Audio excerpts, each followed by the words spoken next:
할렐루야. 오늘 예배도 우리를 한 해 동안 지켜주신 하나님의 은혜에 감사하고 감격하고 기쁨의 예배를 드렸으면 좋겠습니다. 우리는 아주 기쁜 시즌을 지내고 있죠. 서로 선물을 받기도 하고 또 주기도 하고 또 여행을 계획하기도 하고 거리에 반짝거리는 아름다움 때문에 웃음을 짓기도 하지만 이것조차 상상하지 못하고 꿈도 꾸지 못하는 나라들이 분명 있다는 거, 아직도 폭격 가운데 있고 시리아의 전쟁 가운데, 아르메니아 내전 가운데, 북한의 지혜 가운데, 힌두권의 예배 가운데, 무슬림권의 예배 가운데 상상지 못하는 시간들을 보내는 그들을 위해서 우리가 함께 기도하는 마음으로 여호와 유월절 첫 찬양을 부르실 때에 그 땅 가운데 장막을 덮어주시옵소서 기도하는 마음으로 우리가 함께 하나님을 예배하도록 하겠습니다.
여러분, 갑자기 불이 탁 꺼지면 어떤 생각이 드실까요?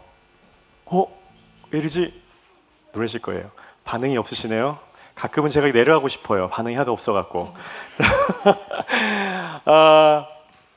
제가 이제 심양에서 사역했던 적이 있었는데 거기 조그만 음악 찬양 일꾼을 길러내는 음악 학교가 있어요.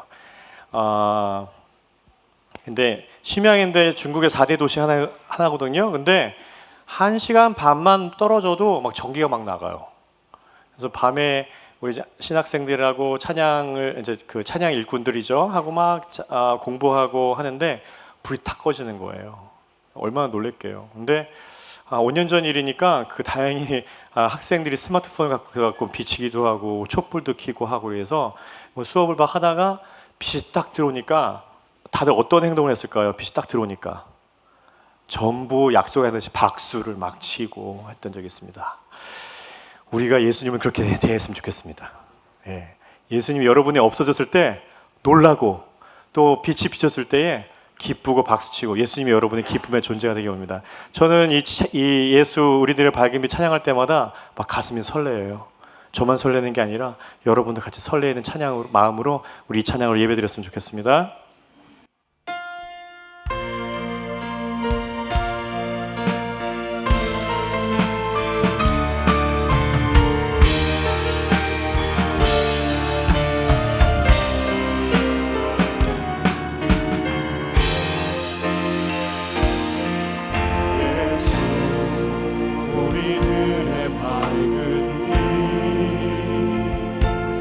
은혜와 긍휼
여러분의 슬픔과 어둠이 있을지라도 우리 주님께서 여러분의 그 슬픔을 환히 밝혀주시고 어려움을 좀 태워주시기를 기도합니다.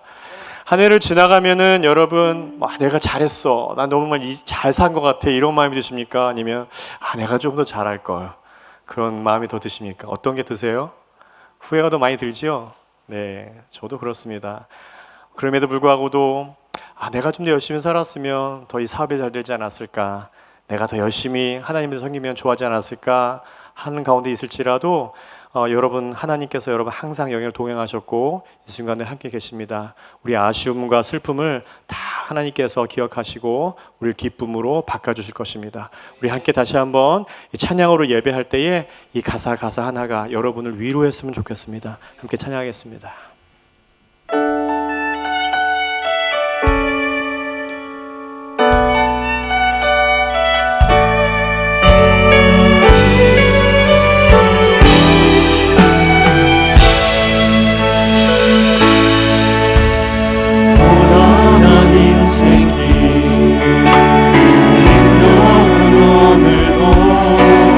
예수 내 마음 아시네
가족 가운데 또 편찮으셔서 또 어려운 시기를 보내신 분들이 있을 테고, 또 막상 사업을 할 때에 마음처럼 잘 풀리지 않아서 답답한 분도 있을 테고, 또 우리 학생들 가운데는 내가 노력한 것보다는 결과가 잘 안 좋았을 때에 좀 낭망도 할 시간들이 있었을 것입니다. 오늘 가사처럼 그 순간순간 하나님께서 함께 계시고 견딜 힘을 주시고 이길 힘을 주셨던 거 감사하며 지나간 예배 됐으면 좋겠습니다. 이 자리에 여러분 있는 것이 은혜고, 이 자리에 예배하는 것이 그것이 감사고 우리의 기쁨입니다. 오늘도 함께 하나님, 내가 마지막까지 주님을 섬기고 또 새로운 한 해도 그 순간까지도 주님을 예배하는 우리 삶이 되게 해주시옵소서 기도했으면 좋겠습니다. 제가 앞서서 말씀드린 것처럼 우리는 이 시간에 기쁨을 나누고 성탄의 즐거움을 나누지만 그것을 상상하지도 조차 못하고 꿈꾸지도 못하는 그 나라들이, 그 민족들이 있습니다. 그 민족들 위해서 오늘도 함께 지켜주시기를 여러분 함께 기도해 주시길 원합니다. 또 우리 공동체에 우리 김호영 권사님 수술하셨는데 또 우리 그뿐만 아니라 마음이 아프고 또 몸이 아프고 한 우리 공동체들이 있습니다. 예수님께서, 빛 대신 예수님께서 치료해 주시고 회복되려고 우리 함께 공동체를 위해서 이 세 가지 기도 제목 가지고 기도하도록 하겠습니다. 함께 기도하겠습니다. 우리를 택하시고 우리를 어둠에서 빛으로 불러주신 하나님 아버지 감사합니다. 우리가 지금 사는 곳은 세상이지만 저 하늘에 소망을 둔 그리스도인 하나님의 자녀로 살아갈 수 있도록 지금껏 우리의 삶과 우리의 믿음을 인도하시고 지켜주셔서 진심으로 감사합니다. 또 오늘 이 시간까지 우리의 가정과 우리의 일터를 지켜주시고 우리 세움교회가 오늘에 이룰 수 있도록 인도해 주셔서 진심으로 감사합니다.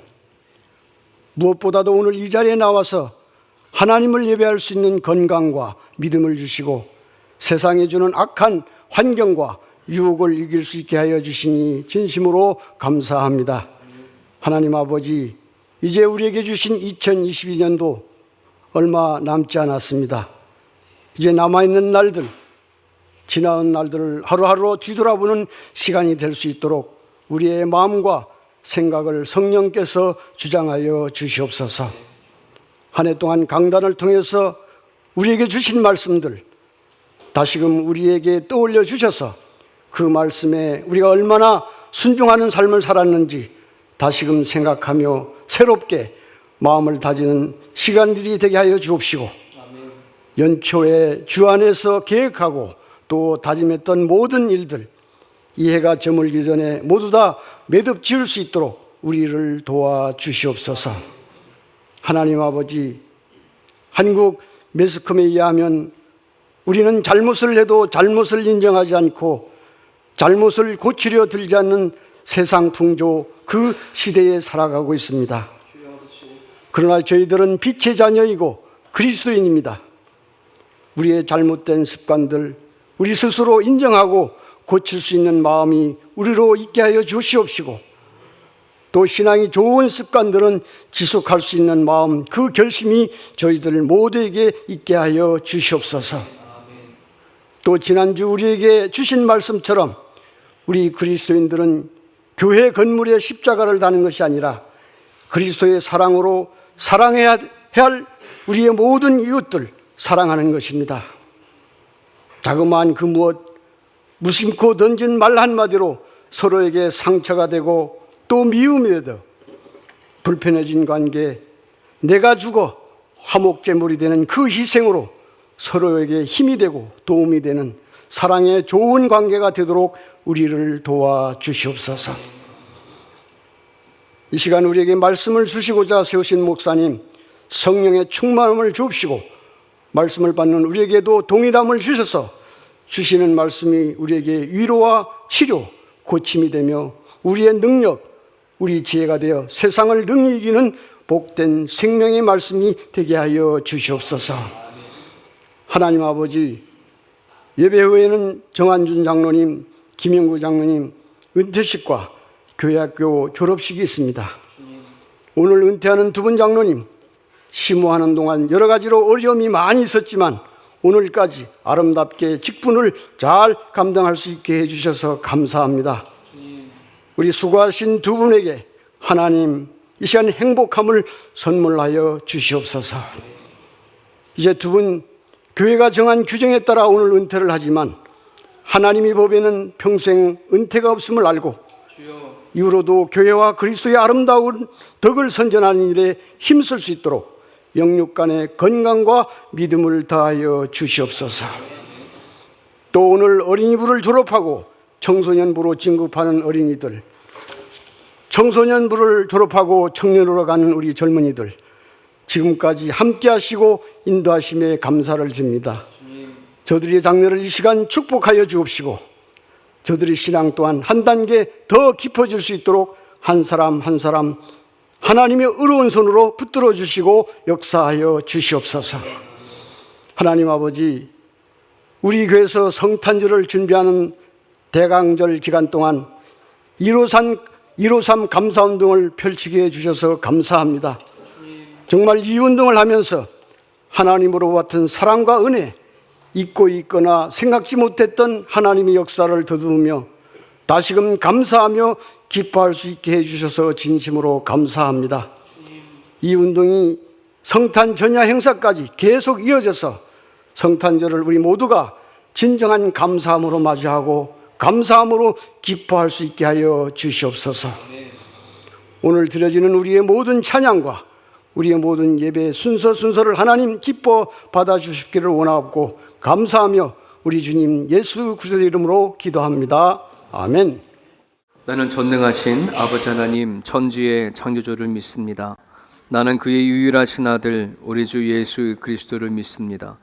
그는 성령으로 잉태되어 동정녀 마리아에게서 나시고 본디오 빌라도에게 고난을 받아 십자가에 못 박혀 죽으시고 장사된 지 사흘 만에 죽은 자 가운데서 다시 살아나셨으며 하늘에 오르시어 전능하신 하나님 우편에 앉아 계시다가 거기로부터 살아있는 자와 죽은 자를 심판하러 오십니다.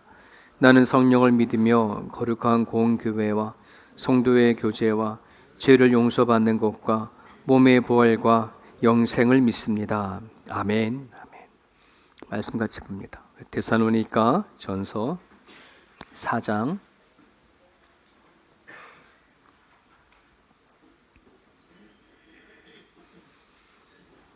13절에서 18절까지입니다. 데살로니가 전서 4장 13절에서 18절까지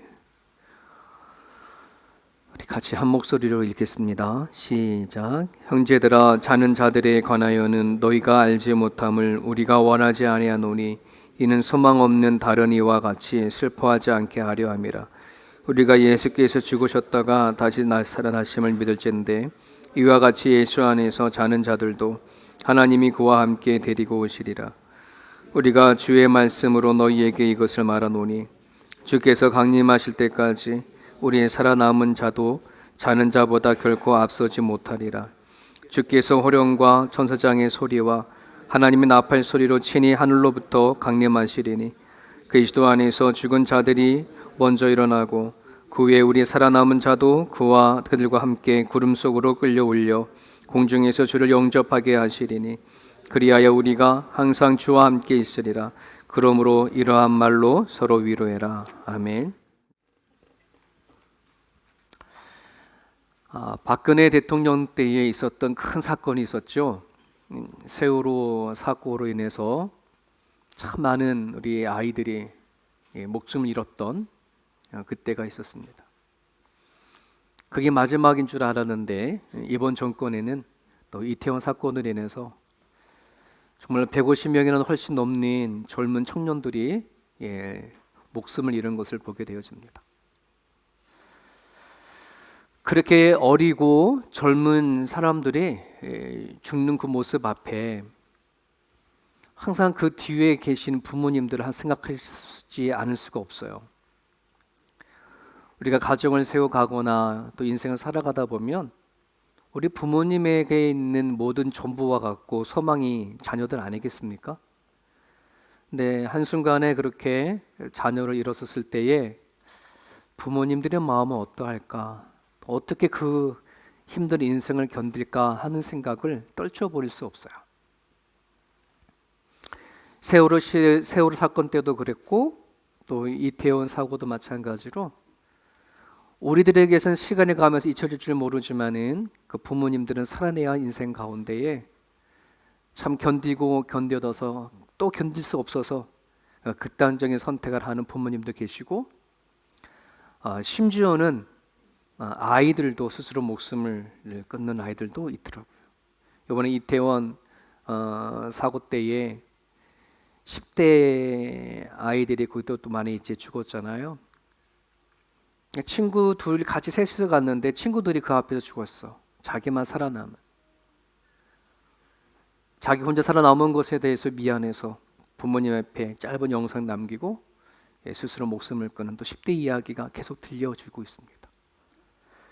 슬픔을 이어서 계속해서 들려오는 이 아픔의 이야기가 참 이 시대를 살아가는 참 우리들이 과연 이 남은 인생을 어떻게 살아가야 할까 하는 그런 생각을 많이 해보게 되어집니다. 여러분들이 지금까지 그 매일 성경을 쭉 이렇게 묵상하시는 분들은 아시겠지만 최근까지만 하더라도 전도서까지 했지 않습니까?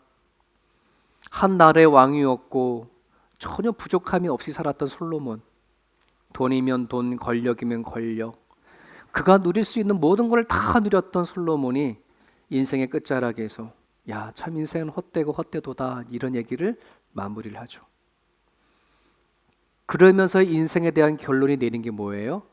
하나님을 아는 지식이구나. 하나님을 아는 지혜구나.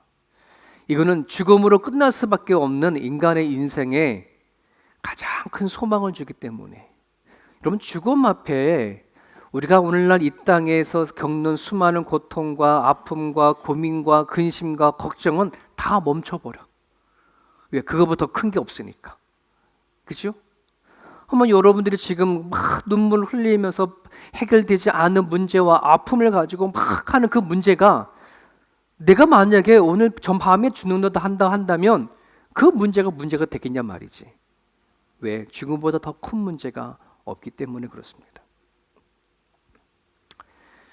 여러분 한국 드라마 보십니까? 그 드라마는 두 종류잖아요.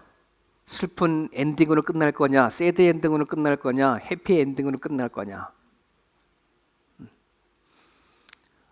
슬픔으로 끝나는 엔딩은 아마 주인공이 죽었거나 아마 그렇게 끝나겠지만 해피 엔딩은 또 뭐 어떻게 돼요? 네, 주인공이 살거나 무너졌던 가업이 일어나거나 또는 정말 결혼할 수 없는 남녀가 끝에 가서 결혼을 하거나 하는 것으로 끝나서 해피 엔딩으로 되지만 여러분 그 드라마상에서의 그 인생의 끝부분이지만 정말 인생의 실제적인 인생 끝은 뭐가 있을까요? 여전히 죽음이라는 게 기다리고 있죠. 그래서 인간이 살아가는 모든 인생의 끝 안에는 죽음이 있기 때문에 결국 인간의 인생은 슬픔입니다. 새드 엔딩으로 끝나는 거죠. 우리는 하나님을 만나기 전에는, 하나님을 믿기 전에는 정말 나도 죽을 수밖에 없는 존재구나 라고 하는 죽음의 이 운명 앞에 우리는 그거를 어쩌면 생각하지 않으려고, 기억하지 않으려고 막 앞에 있는 인생만 살기 바빴을 줄 모르겠어요.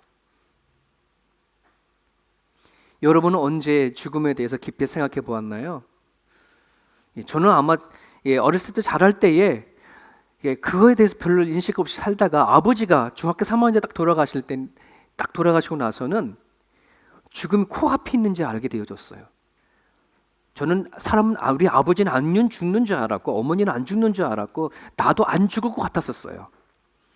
그런데 코앞에 가장 가까운 자가 죽으니 와, 죽음이라는 게 멀리 있지 않구나, 실질적으로 일어나는구나 라고 하는 것을 깨닫게 되어주죠. 코로나가 일어나기 전에는 TV상으로는 코로나가 퍼진다 막연해, 그것이 어떤 것인지. 근데 막상 우리가 다 코로나를 걸려보니 이 진짜 있구나 하는 걸 경험하지 않습니까?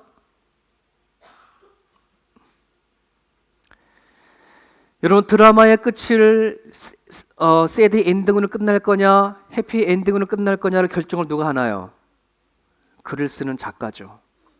펜대를 가지고 있는 어떠한 사람의 생각에서 만들어진 그 소설과 같은 이야기 안에 글을 써내려가는 사람에 의해서 결정되지만 여러분, 이 세상을 결정하는 것, 창세 이 세상을 창조하시고 인간을 지으시고 만드시고 끝까지 이야기하시는 하나님이 우리는 가운데 계신다는 사실을 우리는 믿는 거지 않습니까? 그지요? 오늘 저는 여러분들이랑 가진 것은 하나님이 이 세상을 향하여 쓰신 대본과도 같아요. 창세기 1장부터 요한계시록 마지막 장까지의 그 하나님이 쓰신 대본 안에는 무엇을 발견할 수 있을까요? 우리가 이 세상에 어떻게 태어났는지, 우리가 어떤 존재로 이 자리까지 오게 되어졌는지, 끝나면 어디로 가고 끝에 무엇이 있는지를 성경은 얘기를 하고 있는데, 성경 얘기하잖아요. 우리는 죽는 존재가 아니라 죽어도 다시 사는 존재인 것을 얘기한다는 말입니다. 죽어도 다시 사는 존재. 그래서 사람은 죽는 것으로 끝나는 존재가 아니라 다시 사는 존재다. 이걸 뭐라 그래요? 한 단어로 부활이라고 하지 않습니까? 여러분 이 신앙이 있으신가요? 예, 여러분 죽어도 다시 산다는 부활이 있는 건가요? 근데 이걸 정말 아멘하고 믿는다면 한번 여러분 고민해 봐야지 돼요. 나의 부활은 영원히 사는 부활로 부활할 거냐, 영원히 죽는 지옥으로 가는 영혼도 있을 거 같지 않습니까? 글로 부활할 거냐? 이미 죽었던 자나 죽을 우리들이나 앞으로 태어날 사람들 모두가 다 죽어서 다 하늘나라를 가는데 부활을 하는데 그 부활은 누구는 영원히 사는 부활로, 누구는 영원히 지옥불에 들어가는 부활로 일어난다는 말입니다. 우린 그것에 대해서 얼마나 자신감을 갖고 살아갈까요? 로랑 베이그 교수라고 하는 사람이 쓴 책입니다. 도덕적 인간은 왜 나쁜 사회를 만드는가? 도덕적인 인간은 왜 나쁜 사람을 만드는가? 나중에 한번 구해보세요. 재밌습니다. 자, 근데 거기에 재밌는 질문이 설문조사하는 내용이 하나 나오는데, 죽어서 천국에 갈 것 같은 유명인들이 누구일 것입니까? 누구일까 있을까? 예, 미국인을 대상으로 1000명을 대상으로 설문조사를 했어요. 예, 과연 뭐 신앙이 있든지 신앙이 없든지 상관없이 1000명을 일반인들을 대상으로 설문조사한 거거든요. 가장 많은 답이 나온 사람이 마대 테레사 수녀예요. 79%. 마대 테레사는 천국 갔겠지. 설마 그가 천국 안 가면 누가 갈 수 있겠어? 뭐 이런 거겠죠. 두 번째는 혹시 이분 모르신 분 계시나요? 은퇴했지만 아주 유명한 농구 선수 마이클 조던. 65%가 됩니다. 마이클 조던보다 조금 낫지만 이 사람도 분명 천국 갔을 거다. 누가요? 다이애나 왕세자비 60%에 해당이 되는 분입니다. 자, 그런데 놀라운 85%에 해당하는 사람이 있습니다. 누굴까요? 자기 자신. 설문조사를 하는 자기 자신. 당신은 천국 갈 수 있을까요? 라고 하셨을 때에 나는 천국 갈 거다. 구원 받을 거다. 아마 세움교회 여러분들 대상으로 조사를 하면 90% 넘을걸요? 거의 99% 되지 않을까? 여러분 구원을 받는 이 사실만큼에 대해선 너무나 뭐예요? 개인주의인 거예요. 나 중심으로 생각한다는 말이죠. 마더 테레사가 79%인데 더 높아. 나 자신은 마더 테레사보다 낫다라고 생각할지도 모르겠습니다만은 여러분 구원을 받는 문제, 내가 부활해서 영원히 예수님과 함께 영접하고 살아가는 이 문제는 내가 결정하는 거예요? 하나님이에요? 근데 우리 하나님이 결정하는데 마치 내가 결정하는 것처럼 생각하고 살아가고 이미 나는 구원을 받았다라고 하는 생각 속 안에서 고민하지 않고 살아가는 사람들이 참으로 많아요. 이미 나는 하나님을 알고 예수님을 믿고 성령이 나와 함께 살아가는 것을 이미 알게 되어지니까 나는 그것이 더 이상 부활과 구원에 대하여 관심을 갖고 살지 않는 분들도 많을지 모르겠습니다. 나는 죽으면 구원받는다. 도대체 이런 담대함은, 이런 확신은 어디에서 온 걸까요? 여러분들 지금 부활에 믿습니까? 영원한 천국 들어갈 수 있는 것을 확신하십니까? 라고 하는 그 담대함과 확신은 어디서 오는 걸까요? 아마 두 가지 말씀에서 오는 거라고 생각합니다. 첫 번째 말씀은 이 말씀입니다. 예수께서 이르시되 내가 곧 길이요 진리요 생명이니 나로 말미암지 것은 아버지께로 올 자가 없다. 오늘 이 자리에 계신 저와 여러분들 예수님 믿잖아요. 예수님이 길이요 진리요 생명이시는 걸 우리 믿고 나는 그러니 뭐 하는 거예요? 나는 얼마든지 아버지 하나님 앞에 갈 수 있겠지라고 우린 저 말씀을 믿는 겁니다.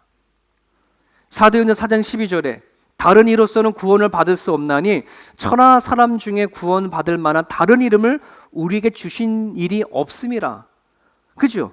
우린 불교를 석가모니를 믿는 것도 아니고 마호메트를 믿는 것도 아니고 예수를 믿으니 우리는 당연히 어디 가겠어요? 구원받을 거라고 우리는 생각하고 있죠. 자, 근데 이거를 조금 더 깊이 생각해 보겠습니다.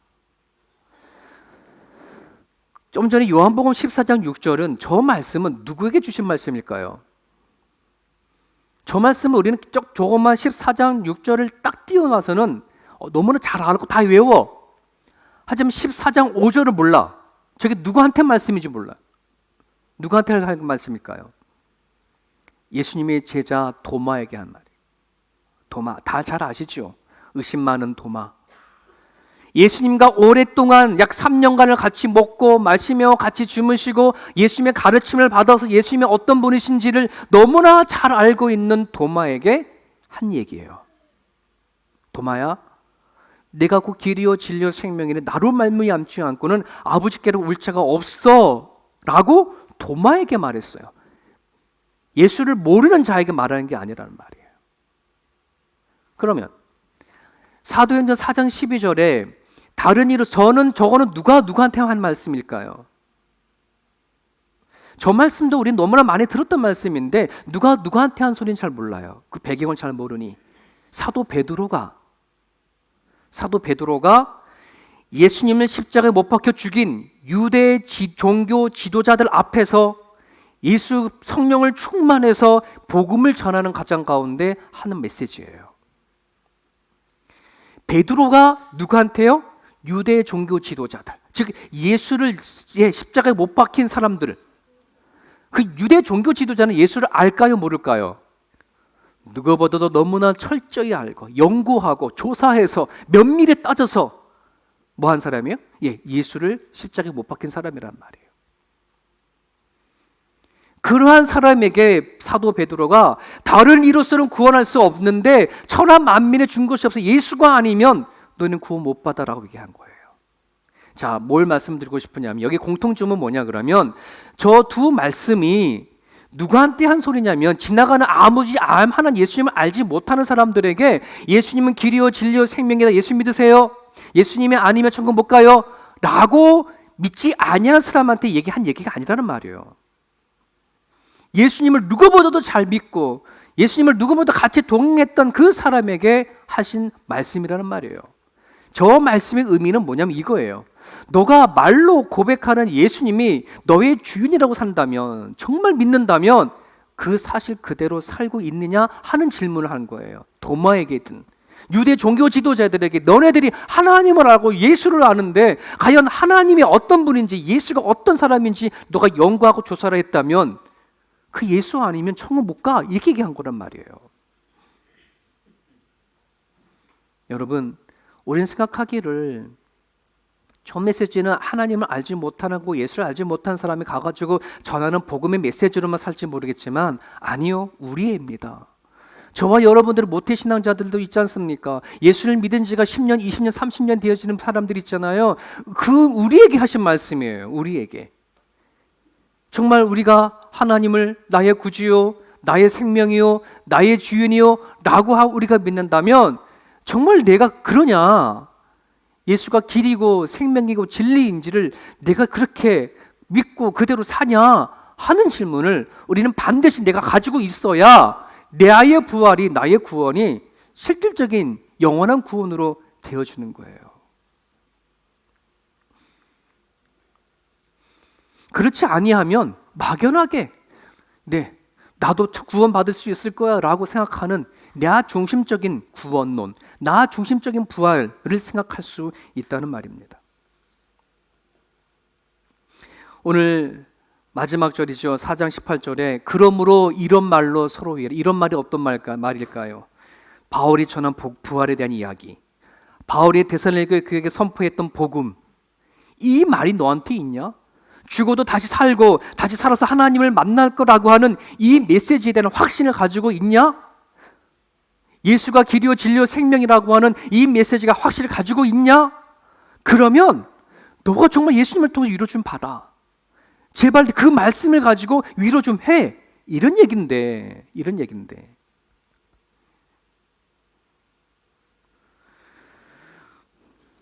여러분, 믿음이 없으면 못 기다리고 사랑이 없으면 못 참고 희망이 없으면 못 산다는 말이 있습니다. 희망이 없으면 왜 못 살까요? 의미가 없거든요. 의미가 없으면 못 삽니다.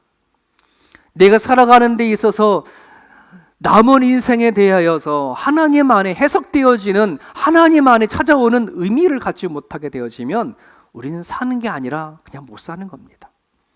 돈이 있어 사는 게 아닙니다. 잘 먹고 잘 살아서 사는 게 아닙니다. 삶에 대한 의미를 확실히 갖지 못하면 우리는 죽은 희망과 죽은 소망 갖고 붙잡고 살아가는 것입니다. 여러분, 살기를 원하십니까? 예수님 안에 정말 내가 가지고 살아갈 소망이 무엇인지, 올해 한 해를 정리하고 내년 한 해를 맞이하는 데 있어서 예수님을 통해서 오는 삶의 의미와 그 소망을 품기를 원합니다. 짧은 동화 하나를 말씀해 드릴게요. 오늘 어린아이들도 같이 드린다고 해서 어린이 동화를 하나 준비하는데요. 네덜란드의 의사이면서 동화 작가입니다. 반 에덴이라고 하는 사람이 쓴 책에 보면 어린 요한, 우리 고요한이 있는데 책 제목이 어린 요한의 버섯 이야기인데요. 오늘 아버지가 아들과 함께 산책을 나가면서 둘이 길을 걸어요. 길을 걷는 가운데 버섯이 모여져 있는 군락지를 발견하게 되어져요. 자, 그러면서 아버지가 아들에게 이렇게 얘기를 합니다. 그 버섯 중에 하나를 지팡이를 가리키면서 이렇게 말하죠. 잘 봐. 이게 독버섯이야. 먹으면 죽어. 빨간색으로 예쁘지만 뭐 한 거예요? 독버섯인 거거든요. 그때 이야기를 들은 어린 독버섯이 충격을 받아요. 쓰러졌습니다. 자기는 예쁘게 태어나서 예쁜 독버섯인 줄 알았더니 지나가던 사람이 가서 얘는 독버섯이야? 이렇게 얘기를 했으니 충격을 받았어. 쓰러져 버렸어. 아, 내가 독버섯이었구나. 내가 누구를 죽일 수도 있는 그런 존재구나. 그때에 곁에 있던 다른 독버섯이 친구의 를 의지해서 이렇게 이야기를 하죠. 친구를 어깨를 받치면서 얘기했습니다. 뭐라고 얘기했을까요? 넌 내 친구야. 넌 쟤네 먹으라고 태어난 게 아니고 나랑 친구하려고 태어난 거야. 이렇게 얘기하죠. 쟤네 먹으라고 태어난 게 아니라 나랑 친구하라고 태어난 거야. 그랬더니 지적질을 받은 저 독버섯이 위로 받았을까요? 못 받았을까요? 위로를 못 받았어요. 그래도 기분이 나빴어요. 살고 싶은 마음이 없었어요. 위로하다가 안 된 친구가 마지막으로 이렇게 얘기합니다. 아니, 저건 식탁 위의 이야기고 인간의 논리야 라고 얘기하는 거예요. 이게 어떤 말일까요? 쉽게 말하면 그건 사람들의 말이야. 넌 버섯이잖아. 이런 거잖아요. 사람들의 가지고 있는 논리 가운데는 버섯이 뭐예요? 사람들은 이건 먹을 수 있는 버섯, 먹지 못하는 버섯, 식용버섯, 독버섯 구분하잖아요. 그건 그들의 세계의 논리지만 우리는 버섯이잖아. 우리 세계에서는, 우리들의 존재 안에서는 너나 나랑 똑같은 버섯이야. 넌 너무 예쁜 버섯이야 라고 한다는 거예요. 어떤 의미로 와닿는지 아시죠? 여러분, 우리는 하나님을 만나기 전엔 우리들의 존재를 알지 못했어요. 항상 우리는 세상의 논리의 방식대로 살았어요. 세상의 논리의 가치 방식대로 살았단 말이죠. 그 세상 속에서 항상 나의 자신을 사람들을 향해서 너는 못났어, 너는 독버섯 같아, 너는 아무것도 아니야 라고 그렇게 얘기를 우리는 할 때에 우리는 뭐 하는 거예요? 정말 상처받고 쓰러져 버리죠. 근데 이제는 우리는 그렇지 않잖아요. 하나님이 나를 어떻게 만들었는지, 어떤 존재를 세웠는지, 그죠? 그 하나님을 발견하지 못하면 항상 나를 바라보는 내 자신에게 쌓여져 있어서 나는 이거 아무것도 아니야 라고 밖에 생각할 수 없어요. 저는 그 하나님 만나기 전에는 저는 내 자신을 바라볼 때 너는 공돌이야. 너는 맨날 기름칠만 하고 기름만 장하는 그것밖에 안 돼. 늘 이런 존재로 살았었어요. 하지만 하나님 앞에 보니 아니었어요. 여러분, 하나님은 나의 주인이요, 나의 생명이요, 내 인생에 책임져 주신 하나님이라고 하는 하나님의 원리와 논리 안에서는 나는 다른 존재라는 것을 깨닫게 되어져요. 이것이 내 마음 가운데 있어야 하나님의 위로가 되어지고, 이 확실히 있어야 남을 위로하는 것까지 갈 수 있어요.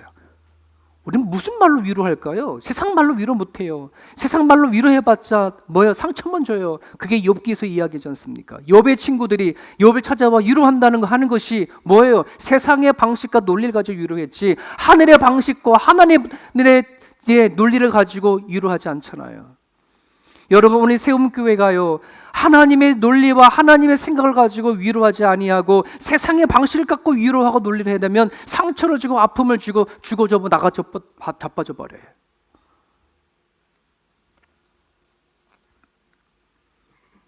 오늘 예수님이 정말 나의 전부요, 나의 생명이요, 나의 주인이라면 예수님이 내가 이 땅에 존재하는 이유입니다. 아멘이십니까? 내가 사는 이유가 뭘까? 내가 존재하는 이유가 뭘까? 이 존재의 이유를 다른 말로 자부심이라 얘기합니다.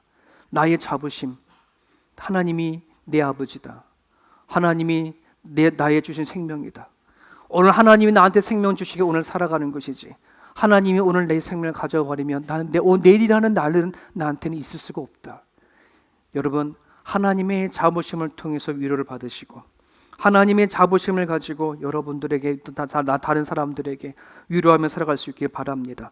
수많은 문제와 아픔 가운데 하나님의 주시는 이 위로 가지고 여러분이 자유할 수 있기를 바랍니다. 기도하겠습니다. 주님 주신 말씀 붙잡고 이 시간 기도하기 원합니다. 이 시간 기도할 때에 우리는 하늘에 속한 사람들입니다. 서로 하늘에 속한 언어로 하나님, 여러분 가정 안에서든 또 여러분이 살아가는 교회와 일터 안에서 하늘의 언어로 위로하고 살아갈 수 있는 우리의 모습이 되게 달라고 기도했으면 좋겠습니다. 주님 주신 말씀 붙잡고 같이 기도합니다.